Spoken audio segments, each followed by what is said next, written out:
At 2:17 in the morning, radar operators across the Middle East suddenly saw something they had feared for years. Dozens of unidentified objects appeared simultaneously on early warning radar screens. Within seconds, the alarms began. Missiles, not one or two, but waves.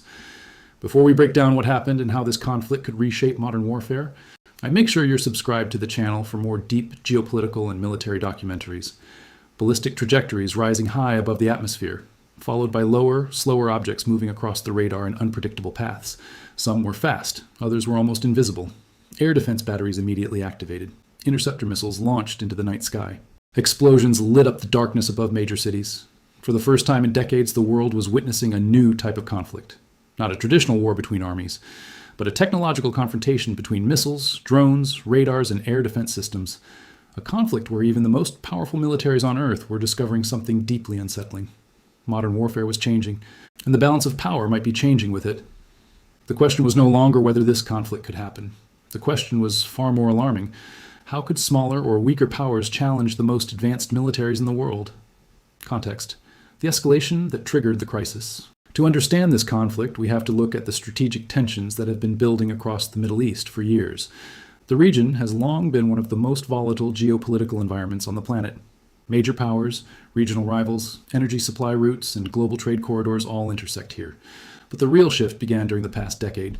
Countries that once relied primarily on conventional military forces began investing heavily in new technologies. Ballistic missiles, long-range drones, precision strike systems, cyber warfare.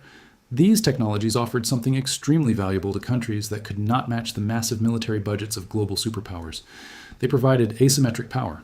In other words, the ability to challenge stronger opponents without matching their capabilities directly.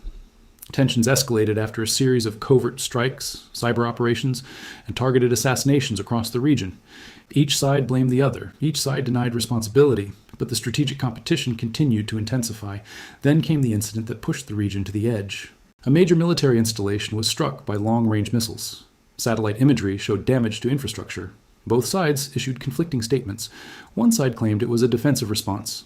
The other described it as an act of aggression. Within hours, military forces across the region were placed on high alert. Naval fleets moved into position. Air forces began combat patrols. Missile units were dispersed into hardened underground facilities. And suddenly, the world realized that the Middle East might be entering a new era of warfare. One defined not by tanks or infantry, but by missiles, drones, and complex technological systems. The big question. At the center of this unfolding crisis lies a fundamental question about modern warfare. How can countries with smaller military budgets challenge technologically superior powers? For decades, the assumption was simple. Countries with advanced fighter jets, aircraft carriers, and missile defense systems would dominate any conflict. But recent conflicts are raising serious doubts about that assumption, because modern technology has created new opportunities for asymmetric warfare. Cheap drones can threaten billion-dollar warships. Relatively inexpensive missiles can target critical infrastructure hundreds or even thousands of kilometers away. And sophisticated air defense systems can be overwhelmed by sheer numbers. In other words, the battlefield is no longer defined only by who has the most advanced technology. It is also defined by who can use technology in the most creative and strategic way. This is the central puzzle of the new Middle East conflict. And to understand it, we need to look at the weapons now shaping modern warfare. Military technology. The weapons. Changing the battlefield. The most visible weapons in this conflict are ballistic missiles. Ballistic missiles follow a trajectory similar to a space rocket. They launch vertically into the upper atmosphere before descending toward their targets at extremely high speeds. Some medium-range ballistic missiles can travel between 3,000 and 5,000 kilometers. During their final descent, they can reach speeds exceeding Mach 10. That means more than 10 times the speed of sound. At those speeds, intercepting a missile becomes extremely difficult. Air defense systems must detect, track, and calculate the trajectory of the missile within seconds. Even a small error can mean the difference between interception and impact. But ballistic missiles are only one part of the equation. Another rapidly growing threat is the use of loitering drones. These drones are sometimes called kamikaze drones. Unlike traditional missiles, they can remain airborne for long periods of time while searching for targets. Once they identify a target, they dive toward it and detonate. What makes these drones especially dangerous is their cost. Many loitering drones cost tens of thousands of dollars.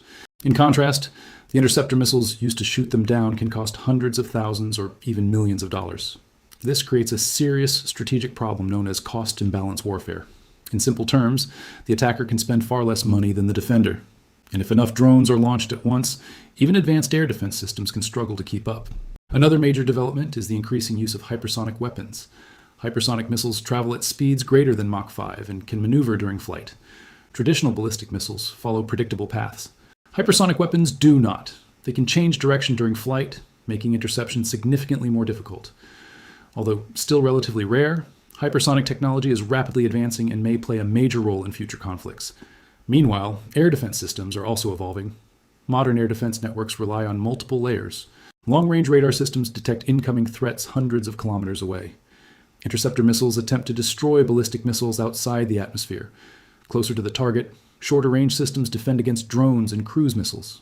Some countries deploy integrated defense networks combining systems like Patriot, Arrow, and Iron Dome. Each system is designed to counter specific types of threats. But even these advanced systems face a major challenge: saturation attacks. Strategy. Analysis: the power of saturation attacks. A saturation attack is one of the most effective strategies used in modern asymmetric warfare. Instead of launching a single missile, an attacker launches dozens or even hundreds of projectiles at the same time. Ballistic missiles, cruise missiles, loitering drones. The goal is simple: overwhelm the defender's air defense system. Even the most advanced defense systems have limits. Radar systems can only track a certain number of targets simultaneously. Missile batteries carry a limited number of interceptors. Once those interceptors are used, the system must reload, and reloading takes time. If attackers launch enough projectiles at once, some will inevitably get through. This is why many modern military strategies focus on combining multiple types of weapons in a single coordinated strike. High-speed ballistic missiles attack critical infrastructure. Cruise missiles fly low to avoid radar detection. Drone swarms confuse air defenses and force defenders to waste expensive interceptor missiles. This layered attack strategy creates enormous pressure on defense networks. Another key concept is underground missile infrastructure. Some countries have spent years constructing vast underground missile bases. These facilities allow missile units to launch attacks while remaining protected from airstrikes. Mobile launchers can emerge from tunnels, fire missiles, and then retreat back underground. This makes it extremely difficult for enemy forces to destroy them. As a result, even large-scale air campaigns may struggle to eliminate missile capabilities entirely. This leads to another strategic dilemma. If airstrikes cannot eliminate missile infrastructure, the only way to destroy it may be through ground invasion. But ground invasions carry enormous risks and costs, which brings us to the next major dimension of modern conflict: economics. The evolution of drone warfare. Over the past decade, one category of weapons has transformed modern warfare faster than almost any other technology: drones. At first, drones were primarily used for surveillance. High-altitude aircraft equipped with cameras and sensors monitored enemy movements from thousands of meters above the battlefield. But the technology quickly evolved. Engineers began equipping drones with precision-guided munitions. Soon, unmanned aircraft were no longer just observers. They became hunters. In conflicts across the Middle East, Eastern Europe, and the Caucasus, drones demonstrated something that military planners had not fully anticipated. They could destroy extremely expensive military equipment, tanks worth millions of dollars, air defense systems designed to protect entire regions, even naval vessels operating far from shore. What makes drones particularly powerful is their accessibility.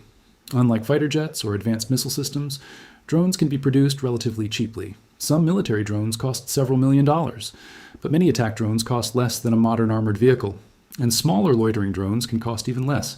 This dramatically lowers the barrier for countries seeking advanced strike capabilities. Another major development is the use of drone swarms. Instead of launching a single drone, operators deploy dozens or even hundreds simultaneously. Each drone may carry a small explosive payload. Individually, they may seem insignificant, but together, they create a complex attack pattern that overwhelms defensive systems. Air defense radars struggle to track so many targets at once. Interceptor missiles become expensive to use against such low-cost threats, and electronic warfare systems cannot always disrupt every incoming drone. This creates a tactical dilemma. Should defenders use expensive missiles to shoot down cheap drones? Or should they allow some drones to reach their targets? Either option can be costly. This is why military strategists increasingly view drone swarms as one of the most disruptive technologies in modern warfare. They combine low cost, high flexibility, and surprising effectiveness. And in the evolving Middle East conflict, drones are becoming one of the most important tools on the battlefield. The naval dimension of the conflict. While missiles and drones dominate headlines, another critical dimension of the conflict is unfolding at sea. The Middle East sits near some of the most strategically important waterways in the world: the Persian Gulf, the Strait of Hormuz, the Red Sea, and the Bab el-Mandeb Strait. These routes serve as vital arteries for global trade and energy transportation. Every day, millions of barrels of oil pass through these narrow corridors. Naval forces from multiple countries patrol these waters: aircraft carriers, destroyers, submarines, surveillance aircraft. But modern naval warfare is no longer dominated only by large warships. Coastal missile batteries have become a major threat. Anti-ship missiles can travel hundreds of kilometers at high speeds. Launched from hidden coastal sites, these missiles can target ships long before they reach defensive range. Another threat comes from unmanned surface vessels. These are small explosive boats guided remotely toward naval targets. Some are little more than high-speed motorboats packed with explosives, yet they can pose serious threats to even large warships. Submarines add another layer of complexity. Even relatively small submarines can threaten shipping lanes and naval fleets. Because they operate underwater, detecting them requires sophisticated sonar systems and constant surveillance. If naval conflict expands in the region, global shipping could face severe disruptions. Insurance costs for cargo ships could rise dramatically. Shipping companies might reroute vessels thousands of kilometers around conflict zones. This would slow global trade and increase transportation costs.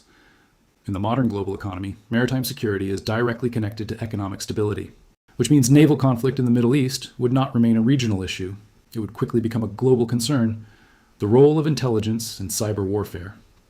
Modern conflicts are no longer fought only with missiles, tanks, and aircraft. They are also fought in the invisible world of data, networks, and cyber systems.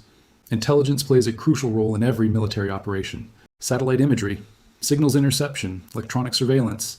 These tools allow militaries to monitor enemy movements, identify launch sites, and detect potential attacks before they happen. But the same technological systems that provide intelligence also create vulnerabilities. Cyber warfare has become one of the most powerful tools in modern conflict. Cyber attacks can target communication networks, financial systems, and critical infrastructure. In some cases, cyber operations can disable military systems without firing a single shot. For example, hackers might attempt to disrupt radar networks or interfere with missile guidance systems. They might target power grids or transportation networks to create chaos inside an opponent's country. The goal is often not complete destruction. Instead, cyber warfare aims to create confusion and disruption. If communication networks fail during a military crisis, commanders may struggle to coordinate defensive operations. This uncertainty can slow response times and increase the effectiveness of physical attacks. Another emerging domain is electronic warfare. Electronic warfare systems attempt to jam enemy radars, disrupt communications, and interfere with drone control signals. These systems operate across the electromagnetic spectrum. In a highly technological battlefield, control of the electromagnetic spectrum can be just as important as control of the air or sea. This means the modern battlefield is no longer limited to physical geography. It extends into cyberspace and the invisible electromagnetic environment surrounding every military operation. And as technology continues to advance, the importance of these invisible battlefields will only grow. Economic impact: how regional war affects the world. The Middle East is not just a geopolitical hotspot. It is also one of the most important energy regions in the world. A large portion of global oil production passes through this region. Critical shipping routes, such as the Strait of Hormuz and the Bab el-Mandeb Strait, connect energy markets between the Middle East, Europe, and Asia.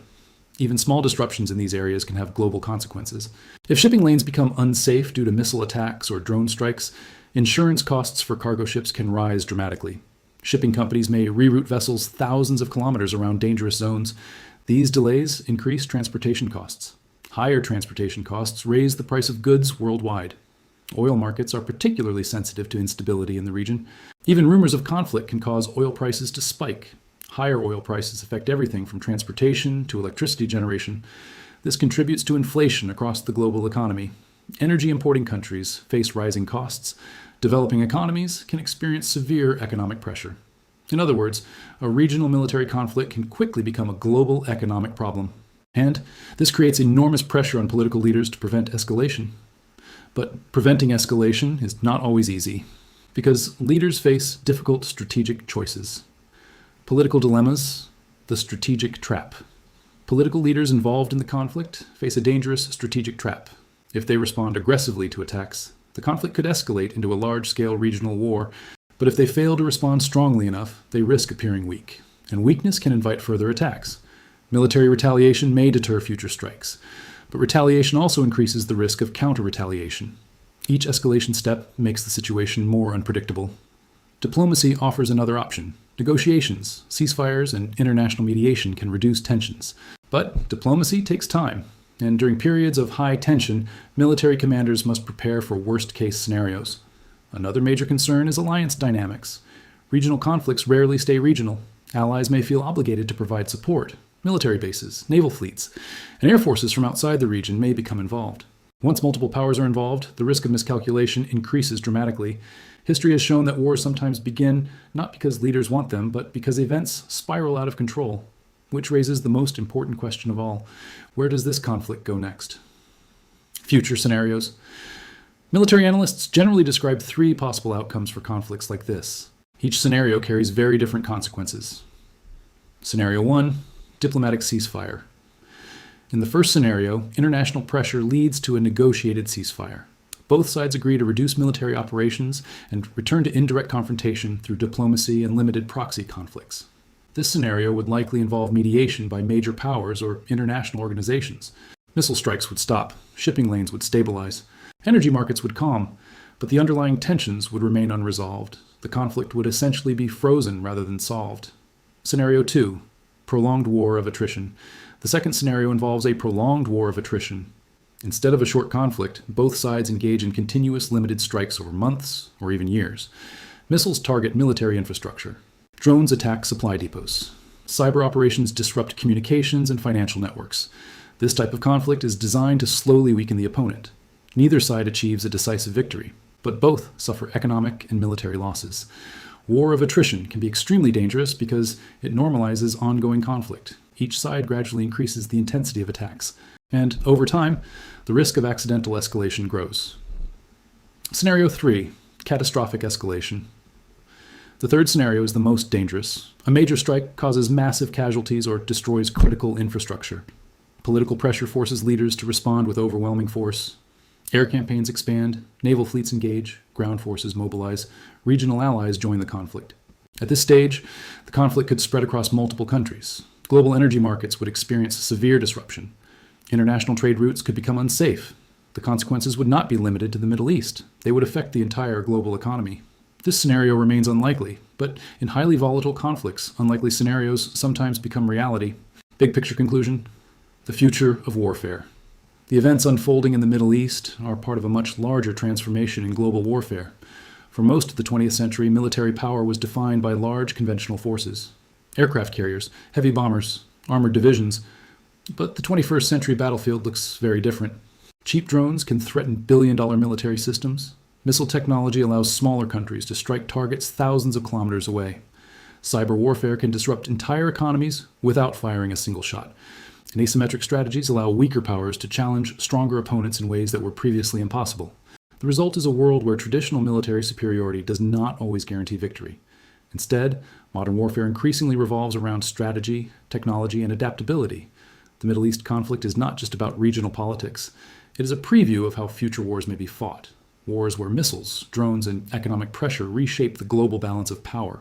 And as military technology continues to evolve, one reality is becoming impossible to ignore. The next major war may not be decided by who has the largest army, but by who understands the new rules of warfare first. The next major war may not be decided by who has the largest army, but by who understands the new rules of warfare first. If you want more deep geopolitical documentaries like this, make sure to subscribe and turn on notifications. And tell us in the comments, do you think drone warfare will redefine modern conflict? You can also watch our next video where we break down the strategic role of long-range bombers in modern warfare.